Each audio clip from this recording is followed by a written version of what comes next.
السلام علیکم ورحمۃ اللہ وبرکاتہ۔ میں آج آپ کے سامنے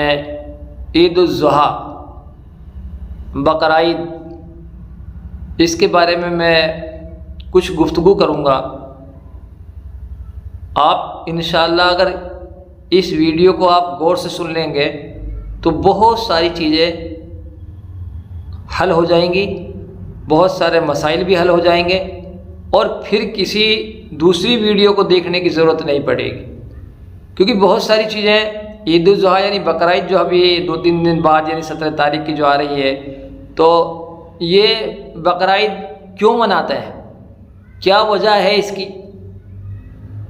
بقرعید میں جانور ذبح کرنے سے ہمیں کیا فائدہ ہے، کن جانوروں کی قربانی صحیح ہے، کن جانوروں کی قربانی صحیح نہیں ہے، یا پھر عقیقہ بچہ پیدا ہوا لڑکا یا لڑکی اس کے بارے میں بہت ساری باتیں آتی رہتی ہے۔ تو ساری باتوں کے اوپر میں انشاءاللہ مختصر میں بالکل صاف صاف آپ حضرات کو میں بتا دوں گا۔ انشاءاللہ آپ اس ویڈیو کو دیکھیں اور اس کو آگے بھی شیئر کر دیں، کسی کے لیے بھیج دیں اسے، کیونکہ ہو سکتا ہے میں کچھ کم ذہن ہوں، یعنی میں کن ذہن ہوں، میرے کچھ باتیں یاد نہ ہو، لیکن کسی دوسرے کے پاس جب یہ باتیں جائیں گی تو وہ ان کے ذہن میں کچھ بات بیٹھے گی اور وہ کسی بات پر عمل کر لے گا، تو مجھے بھی ثواب ملے گا اور اس کو بھی ثواب ملے گا۔ ایسے ہی وہ کسی دوسرے کے لیے اس ویڈیو کو ہم بھیج دیں، کیونکہ آج جو وقت اس وقت میں ہم موبائل چلاتے ہیں، یوٹیوب پہ چینل دیکھتے ہیں، اور کتنا وقت کو ہم ضائع کرتے ہیں، کیوں نہ ہم صحیح موبائل کو استعمال کریں اور صحیح جانکاری حاصل کریں اور وہ چیز لیں جس سے ہمیں دنیا اور آخرت کا فائدہ ہو۔ تو چلیے سب سے پہلے بقرعید کیا ہے، قربانی کیا ہے، کہاں سے اس کی شروعات ہوئی، قربانی کیوں دیتے ہیں، قربانی کا مقصد کیا ہوتا ہے۔ ہمارے سب کے ذہنوں میں یہ بات ہے کہ قربانی ابراہیم علیہ السلام نے اپنے بیٹے کی جو قربانی پیش کی تھی وہیں سے یہ رائج ہے، اسی لیے ہم مناتے ہیں سب، اسی لیے ہم جانوروں کو ذبح کرتے ہیں۔ ہاں یہ بات مشہور ہے، سب کے ذہنوں میں یہ بات ہے، لیکن نہیں، اس سے پہلے ہمیں بہت پہلے جانا پڑے گا، وہاں سے قربانی، وہاں سے اس کی قربانی کی شروعات ہے۔ آدم علیہ السلام جو سب سے پہلے انسان دنیا کے جب روئے زمین پر آئے تو ان کے 2 لڑکے تھے، ایک کا نام حابیل تھا اور ایک کا نام قابیل تھا۔ دونوں نے قربانی پیش کی۔ اس وقت میں قربانی دینے کا، قربانی قبول ہونے کا جو طریقہ تھا کہ آسمان سے ایک آگ آتی تھی اور جس کی قربانی قبول ہوتی تھی اس کی قربانی کو وہ آگ جلا کر چلی جاتی تھی، اور جس کی قربانی جو کچھ چیزیں اس نے پیش کی وہ آگ نے نہیں جلائی تو مطلب یہ سمجھ میں آیا کہ اس کی قربانی قبول نہیں ہوئی۔ تو حابیل اور قابیل، حابیل نے بھی قربانی رکھی اور قابیل نے بھی قربانی دی، لیکن آگ آسمان سے آئی اور حابیل کی جو بھی چیز تھی اس کو جلا کر چلی گئی، مطلب سمجھ میں آیا کہ حابیل کی قربانی قبول ہو گئی اور قابیل کی قربانی قبول نہیں ہوئی۔ تو یہ یہاں سے آدم علیہ السلام سے لے کر اور یہ حضرت ابراہیم علیہ السلام تک، اور پھر آخری محمد صلی اللہ علیہ وسلم، اور آخری دنیا کے آخری انسان جو قیامت تک یہ سلسلہ چلتا رہے۔ لیکن جو سب کے ذہنوں میں جو بات ہے وہ یہ کہ ابراہیم علیہ السلام کو ایک لمبا واقعہ کا خواب دیکھتا ہے، اس میں اونٹیں ذبح کیے، اس نے پھر اونٹیں ذبح کیے، لیکن اللہ تعالیٰ کو کچھ اور ہی مقصد تھا، یعنی سب سے پیاری چیز کی قربانی اللہ تعالیٰ مانگ رہے تھے، اور وہ تھا ان کا اکلوتا بیٹا جو ایک بڑھاپے کی عمر میں جا کر پیدا ہوا تھا، اور وہ تھا حضرت اسماعیل علیہ السلام۔ جب ان کو اس بات کا پتہ چلا کہ میرے بیٹے کی قربانی مانگی جا رہی ہے تو اسماعیل علیہ السلام سے انہوں نے ذکر بھی کر دیا، اور پھر ایک رسی اور چھری لے کر جنگل میں گئے، اپنے اس کی ماں سے اسے چھپایا، اور بہت ساری چیزیں اس کے ساتھ جڑی ہوئی ہیں۔ تو انہوں نے جو چھری چلائی تو چھری کے لیے اللہ تعالیٰ نے حکم دیا کہ ایک بال بھی اس کا نہیں کٹنا چاہیے، اور پھر اس کو اللہ تعالیٰ نے کہا کہ ہم نے تمہاری قربانی قبول کر لی، مان لی، کیونکہ جو تم نے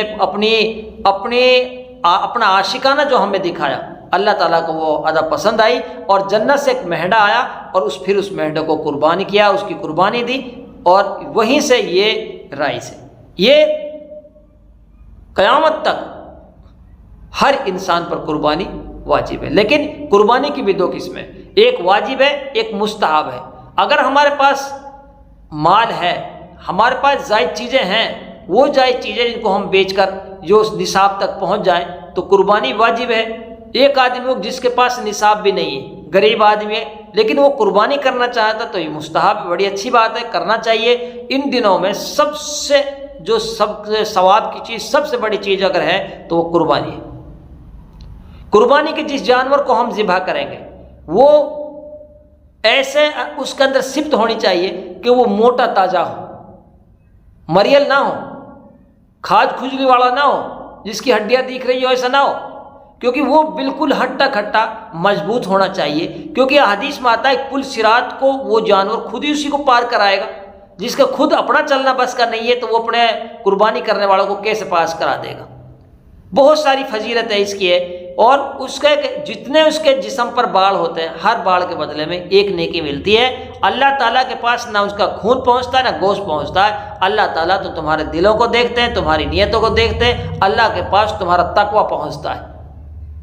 تو قربانی جو ہم کریں، جس جانور کی بھی ہم کریں، تو اس وہ جانور صاف ستھرا خوبصورت ہٹا کھٹا موٹا ہونا چاہیے جس کی ہم قربانی کر رہے ہیں۔ اگر اس کی آنکھیں میں خراب ہے یا پیر خراب ہے یا پونچھ خراب ہے، وہ کتنا ہے کتنا نہیں ہے، اس کے بارے میں مفتی صاحب سے پوچھنا، اپنے علاقے کے اپنے آس پاس جو مفتیان کرام ہیں ان سے پوچھے کہ اس کی پونچھ کتنی کٹی ہوئی، اتنی کٹی ہوئی ہے تو اس کی قربانی ہو جائے گی یا نہیں ہوئے گی۔ تو اس کے بارے میں اس کے پیر میں یہ دقت ہے، اس کے جسم میں یہ دقت ہے، اس کے سینگ میں یہ دقت ہے، اس کے آنکھ میں دقت ہے، اگر یہ چیزیں اپنے مفتیان کرام سے پوچھ کر پھر ہم قربانی کریں۔ یہ ساری چیزیں وہ ہیں۔ اب قربانی جس جانور کی کر رہے ہیں ان کی عمریں بھی قید ہیں۔ اونٹ 5 سال کا ہونا چاہیے، اور پڈا بھینسا وغیرہ یہ 2 سال کے ہونے چاہیے، اور جو اسی طریقے سے بکرا 1 سال کا ہونا چاہیے، دمبا ہے تو 6 مہینے سے بھی 6 مہینے کا بھی چل جائے گا۔ تو اس طریقے سے ہر جانور میں بکرا کو بکرے اور بکری میں صرف ایک ہی حصہ ہوتا ہے، باقی جتنے جانور ہیں چاہے پڈا یا بھینس یا گائے وہ کیا کہتے ہیں اونٹ وغیرہ جو بھی کچھ ہے، تو ان میں 7 حصے ہوتے ہیں۔ اب وہ 7 حصے کیسے لینے ہیں اس کو یہ خود طے کرے گا۔ دوسری چیز جو یہاں پر ہے میں بتا رہا ہوں کہ بچہ جب پیدا ہوتا ہے تو اس کو عقیقہ کرنا چاہیے، کیونکہ اس کا ایک 7 دن کا جب ہو جائے تو اس کا جو باڑ ہے ان کا چاندی صدقہ کرے، ان کا اچھا نام رکھے، ان کا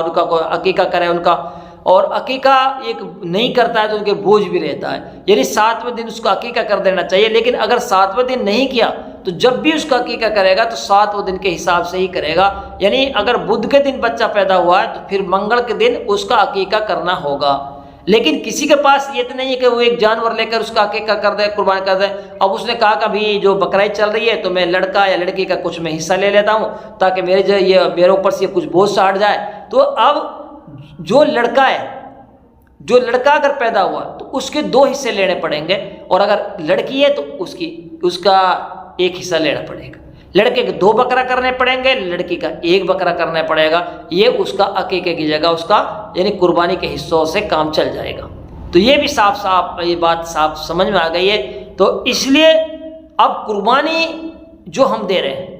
اس کے ساتھ ساتھ قربانی، اس کا بھی نام قربانی ہے کہ ہم اپنے دلوں سے حسد کی قربانی دیں، حسد کو ختم کر دیں۔ ہم جھوٹ کی قربانی دیں، جھوٹ کو ختم کر دیں۔ ہم رشوت لیتے ہیں، رشوت نہیں لینا، اس کی قربانی دینی ہے۔ آج کے بعد ہم کبھی رشوت نہیں لیں گے، ہمیں قربانی دینی ہے۔ ہمیں جب بھی بولیں گے ہم سچ بولیں گے۔ ہمیں یہ بھی قربانی دینی ہے کہ آج کے بعد نماز نہیں چھوڑوں گا، آج کے بعد میں کبھی کسی کو گالی نہیں دوں گا، آج کے بعد میں اپنے نفس کے خلاف نہیں چلوں، نفس کے خلاف چلوں گا، یعنی میں اچھے کام کروں گا اور برے کاموں کو میں کبھی نہیں کروں گا۔ ان تمام چیزوں کو چھوڑنے کا نام بھی قربانی ہے، اچھے کاموں کو کرنے کا نام بھی قربانی ہے۔ تو اس کے ساتھ ساتھ یہ بھی ہماری قربانی ہے۔ ہمیں اپنی زندگی کو بدلنا ہے۔ اب جو بقرعید کب قربانی کس وقت کرنی ہے اس کے بارے میں بھی ہم ذہن میں بٹھا لیں۔ جہاں پر دکانہ ہوتا ہے، جہاں جمعہ فرض ہے، وہاں پر قربانی جو ہوتی ہے وہ نماز کے بعد میں ہوتی ہے۔ جہاں پر جمعہ فرض ہے، جہاں پر عید دکانہ ہوتا ہے، وہاں پر جو قربانی کی جائے گی وہ قربانی نماز کے بعد میں کی جائے گی۔ اور جہاں پر جمعہ فرض نہیں ہے، جہاں پر جمعہ فرض نہیں ہے، جہاں دکانہ نہیں ہوتا ہے، جہاں جمعہ فرض نہیں ہے، وہاں پر جو قربانی ہوگی وہ صبح صادق کے بعد ہی قربانی شروع ہو جاتی ہے۔ 3 دن میں ہم جب بھی کریں قربانی تو جس وقت بھی ہم کر سکتے ہیں، ہمیں خاص طور سے ان چیزوں کو خیال کرنا ہے جن چیزوں سے ہمارے ملک میں جن چیزوں سے پریشانی ہو، یعنی ان چیزوں کی ہم قربانی نہ کریں۔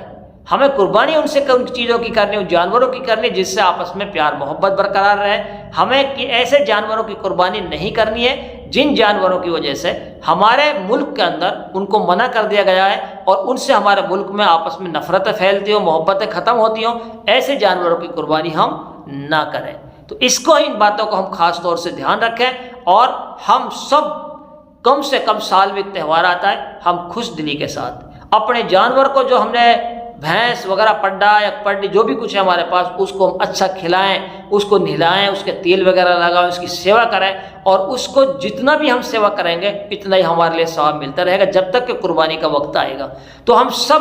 حصہ لیں قربانی کا، اور خوش دلی کے ساتھ کریں، اللہ کی رضا کے لیے کریں، اور اپنے جو دنیا سے جا چکے مرحومین ان کے لیے ایصال ثواب کے لیے بھی ہم کریں، اور جو بھی اور کچھ باتیں رہ گئی ہیں ادھر ادھر سے تو وہ بھی ہم اپنے علماء کرام سے، مفتیان کرام سے ان باتوں کو ہم پوچھیں۔ اللہ تعالی ہم سب کو پیار محبت سے رہنے کی توفیق نصیب فرمائے، ہمارے ملک میں پیار و محبت امن پیدا فرمائے، اور ہمارے ملک میں سب پیار و محبت سے رہیں، پیار و محبت بانٹیں ایک دوسرے کے لیے، سماج میں پیار محبت بانٹیں، آپس میں نفرتوں کو ہم ختم کریں، آپس میں پیار محبت کا پیغام دیں۔ اللہ تعالی ہم سب کو عمل کرنے کی توفیق نصیب فرمائے، مجھے بھی عمل کرنے کی توفیق نصیب فرمائے۔